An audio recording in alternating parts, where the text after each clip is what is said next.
জি, আসসালামু আলাইকুম। জি, আমার নাম মোহাম্মদ রমজান। আমি মুসাপুর নয়াগড় স্থানীয় বাসিন্দা। জি, আমার মুসাপুর নয়াগাঁওয়ে আমার একটা জায়গা আমি আমার বাবার কাছ থেকে কিনে নিই। জায়গার পরিমাণ 8.5 শতাংশ, 8.5। ওই জায়গার দাবিদার করে মোহাম্মদ হানিফ। দাবি করার পরে আমি তাকে পরিশোধের মাধ্যমে ডাকাই। পরিশোধের মাধ্যমে তিনবার ডাকাই যে কাকা আপনি যদি এই জায়গা পেয়ে থাকেন তাহলে আমাকে কাগজপত্র দেখান। তখন হানিফ পরিশোধে ডাকানোর পরে তিনবার আমি হানিফকে ডাকাই তিনটা ডেটে, কিন্তু অয় আসে না। অয় কোনো কাগজ দেখাইতে পারে নাই।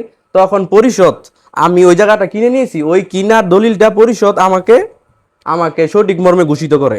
এই তার দলিল নাম্বার। জি, তারপরে আমি আমার জায়গায় রায় পাওয়ার পরে আমার দলিলটি সঠিক মর্মে ঘোষিত হওয়ার পর আমি আমার জায়গায় একটি ভোট গাড়ি, যে এই জায়গার মালিক আমি। তারপর হানিফ গুন্ডা বাহিনী নিয়ে আমার ওই ভোটগুলা ছিঁড়ে ফেলে দেয়, পানিতে ফেলে আমার ভোটগুলা ভেঙে দেয়। চেয়ারম্যান সাহেব এই কাজে কোনো জড়িত নয়, এবং এই ওই মারধরের কথা এগুলো সম্পূর্ণ বানোয়াট।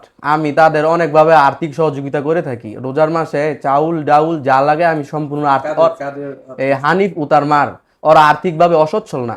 আপনারা আইন প্রশাসনের মাধ্যমে গ্রামবাসীকে জিজ্ঞাসা করেন, আমি এগুলা প্রতি বছর করে থাকি। এখন ওরা এই জায়গার দাবি করছে, কিন্তু আমার এই জায়গা আমি কিনে নিয়েছি। এই হলো আমার এই জায়গার, এই হলো আমার খারিজ ফরহাদ রমজান, এটা আমি। এই হলো এই জায়গার মিরুষণ, এই জায়গা আমার, এই যে এই জায়গার দলিল আমার, এই জায়গা আমি কিনে নিয়েছি। এখন মোহাম্মদ হানিফ যদি এই জায়গা পেয়ে থাকে তাহলে আইন প্রশাসনের মাধ্যমে আমাকে কাগজ দেখাক, আমি স্বেচ্ছায় এই জায়গা ছেড়ে দিব। ওই বানোয়াট মামলার মাধ্যমে আমাকে কয়েকভাবে হ্যস্তন্যস্ত করে। আমি নাকি এই জায়গার কাজগুলো আবুল কাউসার আশা ভাইয়ের মাধ্যমে করতেছি, কিন্তু এটা সম্পূর্ণ মিথ্যা। আমি ওনার সাথে আমার কোনো যোগাযোগ নেই। এই জায়গার মালিক আমি। আমি আমার আমার জায়গায় আমি ভোট গাড়ছি, ওরা ফালাই দিছে। আর এই জায়গা আমি আমার বাবা থেকে কিনে নিয়েছি। আর আমি কিভাবে কিনে নিয়েছি আপনারা আমার বাবাকে জিজ্ঞাসা করুন। বলতে চাই, ওরা অভিযোগ করছে আমার নামে, কয়েকটি মামলা দায়ের করছে যে আমি ওদের গুন্ডা বাহিনী নিয়ে ওদের মারধর করছি, কিন্তু ওরা এই এলাকায় থাকেই না। আপনারা গ্রামবাসীকে জিজ্ঞাসা করেন, ওরা কই থাকে কেউ জানে না। ওরা এই এলাকায় বসবাসও করে না। ওরা কিছু হইলে মিথ্যা মামলা দেয়, মানুষকে হ্যস্তন্যস্ত করে। আমি আইন ও প্রশাসন থেকে আমি আশ্রয় চাই, আমার এই জায় ঝামেলা থেকে আমাকে বাহির করা হোক। সমস্যা হয়েছে, টাকার প্রয়োজন হয়েছে, আমি অন্য জায়গায় বিক্রি করতাম, সেটা বিক্রি না করে ছেলের কাছে বিক্রি করছি। নগদ অর্থ দিয়া সেই জায়গাকে ক্রয় করে নেয়। ক্রয় করে নেওয়ার পরে এখন হানিফ যে সমস্যা বাজাইছে, কিন্তু হানিফকে চেয়ারম্যান কোর্টে ডাকা হয়েছে, কিন্তু চেয়ারম্যান কোর্টে সে উপস্থিত হয় নাই। উপস্থিত না হইয়া সে বলে আইনের শ্রদ্ধাশীল। আইনের শ্রদ্ধাশীল কোনখান দিয়ে হলো? চেয়ারম্যান একে একে তিনবার ডাকছে। তিনবার ডাকার পরে সে না যাওয়াতে ওই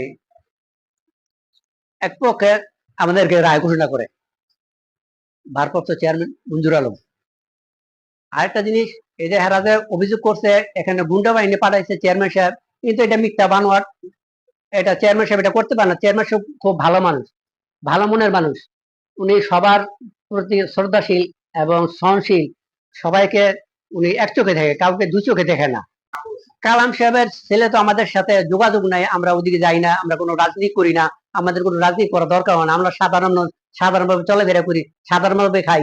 আমি একটা পোস্ট অফিসে চাকরি করি। আমি মুসাফর গোরস্থানে খাদেমগিরি করি, জব করি। এখানে আমার এটা দিয়ে আমার সংসার যা কিছু উপার্জন হয় এটা দিয়ে আমি চলাফেরা করি। আমি দুই ছেলে, এরা আলাদা আলাদা ব্যবসা করে, এদের ব্যাপারে চলে। কিন্তু এরা কোনো কারোর সাথে এই ঝগড়া জাতীয় নাই, রাজনীতিক নাই, নিরাপত্তা পালন করতেছে।